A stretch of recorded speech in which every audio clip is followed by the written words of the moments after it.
নমস্কাৰ সকলোকে জয় অসম বিএলএছচিত অসমৰ তৰফৰ পৰা সকলোকে বৈপ্লৱিক অভিনন্দন জ্ঞাপন কৰিছোঁ। ইতিমধ্যে অসমৰ ৰাইজ জ্ঞাত যে যোৱা কালি আমি এটা ভিডিঅ' দেখিবলৈ পালোঁ শিৱসাগৰ বাবুপট্টিত ৰাষ্ট্ৰীয় পৰ্যায়ৰ এগৰাকী আৰ্ম ৰেচলাৰ পাঞ্জা খেলুৱৈ জিমি দাসক দলবদ্ধভাৱে কেইজনমান বহিৰাগতৰ ব্যক্তিয়ে মাৰোৱাৰী ব্যক্তিয়ে বহি থকা এখন বাহনৰ পৰা মৰিয়াই ৰাস্তাত বগাই মাৰিছে। তাকো ডাঙৰ কথাটো হ'ল এটাই যে যাক মাৰিছিলে তেখেত এগৰাকী মহিলা হয়, মানে এগৰাকী মহিলা খেলুৱৈ। বিএলএছচি অসমৰ তৰফৰ পৰা বা বিভিন্ন জাতীয় সংগঠনে ইতিমধ্যে শিৱসাগৰত উত্তাল প্ৰতিবাদ কৰিছে। তেখেতক গ্ৰেপ্তাৰ কৰি জেল হাজতলৈ প্ৰেৰণ নকৰালৈকে নিৰ্দিষ্ট এটা সময় বান্ধি দিছে। 24 ঘণ্টাৰ ভিতৰত যদি অসম পুলিচ প্ৰশাসনে ইয়াত যদি বিহিত ব্যৱস্থা নলয় তেতিয়াহ'লে কিন্তু দল সংগঠনবিলাকে আৰু শিৱসাগৰবাসীয়ে নিজাববীয়াকৈ সিদ্ধান্তত অটল থাকিব। মই শিৱসাগৰ কোঁৱৰপুৰৰ এজন সন্তান হয়। যোৱাকালি যেতিয়া ভিডিঅ'টো দেখিছিলোঁ, ভিডিঅ'টো দেখাৰ পিছত মানে মই বহি থাকিব পৰা নাই। এটা কথা বিএলএছচি অসম কামৰূপ জিলা সমিতিৰ তৰফৰ পৰাও শিৱসাগৰ পুলিচ প্ৰশাসন তথা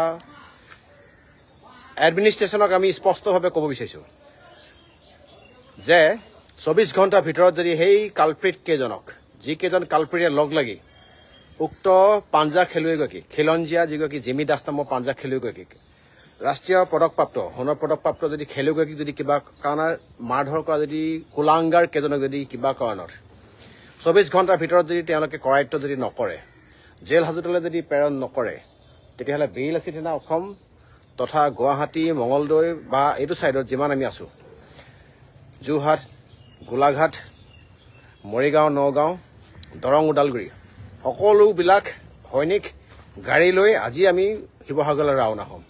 আৰু শিৱসাগৰত যে কি পৰিস্থিতি হ'ব, যিটো পৰিস্থিতিক চাগে অসম পুলিচ প্ৰশাসন তথা কোনো এডমিনিষ্ট্ৰেশ্যনে পিছত মেনেজ কৰিব নোৱাৰিব। এটা কথা স্পষ্ট হয়, বহিৰাগত ব্যক্তিৰ দপদপনি কেতিয়াও কোনো কাৰণত চলিবলৈ দিয়া নাছিলোঁ, চলিবলৈ কেতিয়াও কোনো কাৰণত নিদিওঁ। এইটো স্পষ্ট আৰু ক্লিন ষ্ট্ৰেইট ফৰৱাৰ্ড আপোনাৰ কথা হয় আৰু ক্ৰিষ্টেল ক্লিয়াৰ। দিয়া নাছিলোঁ, নিদিওঁ আৰু কেতিয়াও কোনো কাৰণত নহ'ব। বিভিন্ন দল সংগঠনে প্ৰতিবাদ কৰিছে।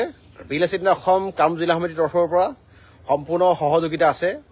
বিএলএছচি অসমে আমি আৰু অলপ সময় চাওঁ, অসম পুলিচ প্ৰশাসনে যেতিয়া অসমীয়া খিলঞ্জীয়া ব্যক্তিয়ে কিবা অপৰাধ কৰে, যেতিয়া গৰুৰ দৰে চুচৰাই লৈ যায় থানালৈ জেললৈ, এতিয়া আমি চাওঁ যে অসম পুলিচ প্ৰশাসনে কি বিহিত ব্যৱস্থা লয়। এই বহিৰাগত ব্যক্তিকেইজনে মাৰোৱাৰীকেইজনে জিমি দাসক ভৰিত ধৰি ক্ষমা বিচাৰিব লাগিব। আৰু যদি ক্ষমা নিবিচাৰে তেতিয়াহ'লে গোটেই ফেমিলি যিমান ফেমিলি আছে শিৱসাগৰ তেওঁলোকৰ গোটেই ফেমিলিক আঁঠু কঢ়াই দিম আৰু ৰাস্তাত লাইন কৰি এটা লাইন কৰি আঁঠু কঢ়াম আৰু এটা প্ৰকাণ্ড চৰ চেণ্ডেল খুলি গালত জপতিয়াই দিয়া হ'ব। শিৱসাগৰত গুৱাহাটীতে এনেকুৱা মই ক'বলৈ নাযাওঁ যে সকলোবিলাক মাৰোৱাৰী বা বিহাৰী বঙালী বা এনেকুৱা ধৰণৰ ব্যক্তি সকলোবিলাক বেয়া। একাংশ ব্যক্তি যিসকল ব্যক্তিয়ে অসমত থকা অসমীয়া খিলঞ্জীয়া থলুৱা ব্যক্তিৰ লগত মিলি থকা এই মাৰোৱাৰী বা বিহাৰী বঙালী ব্যক্তিসকলক বদনাম কৰিছে, সকলোবিলাক মানুহ বেয়া নহয়। কিন্তু যিকেইজনে অপৰাধটো কৰিছে, যিকেইজনে স্বয়ম্ভূ মানে পুলিচগিৰি দেখাইছিলে, মৰেল পুলিচগিৰি, সেইকেইজনক যদি 24 ঘণ্টাৰ ভিতৰত যদি কৰায়ত্ব নকৰে, যদি এৰেষ্ট নকৰে, তেতিয়া অসম পুলিচ প্ৰশাসনক মুকলিকৈ প্ৰত্যাহ্বান। আমি গাড়ী আৰম্ভ কৰিমেই গুৱাহাটীৰ পৰা। আমি চাই লওঁ 2-4 ঘণ্টা কি ৰিজাল্ট দিয়ে। নহ'লে শিৱসাগৰত আমি গুৱাহাটী মৰিগাঁও নগাঁও ওদালগুৰি টংলা দৰং যিমানখিনি আছে সকলোৰে সাজু আছোঁ। শিৱসাগৰলৈ আমি গৈ আছোঁ। ইয়াৰ প্ৰত্যুত্তৰ পাবই লাগিব, ইয়াৰ উত্তৰ পাবই লাগিব।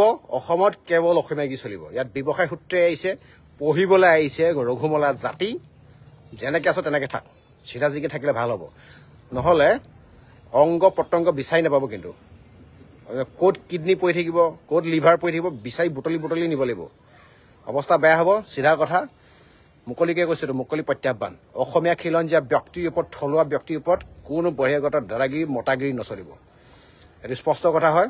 আৰু আমি কথা যেনেকৈ কওঁ কামো তেনেকৈ কৰোঁ। গতিকে অসম পুলিচ প্ৰশাসনে বিষয়টোৰ ওপৰত গুৰুত্ব ল'লে ভাল। নহ'লে কিন্তু বাকীখিনি ইয়াত একো নকওঁ। থাকিবলৈ মন গৈছে, ক্ষমা বিচাৰিব লাগিব। আৰু ইয়াত বহতীয়া হিচাপে আছে ইয়াত অসমৰ বোজা হিচাপে আছে সেইসকল ব্যক্তি যিসকল ব্যক্তিয়ে খিলঞ্জীয়া থলুৱা ওপৰত দাদাগিৰি দেখায় ইয়াত কোনো বহিৰাগত ব্যক্তি দাদাগিৰি নচলিব চিধা কথা ধন্যবাদ জয় আই অসম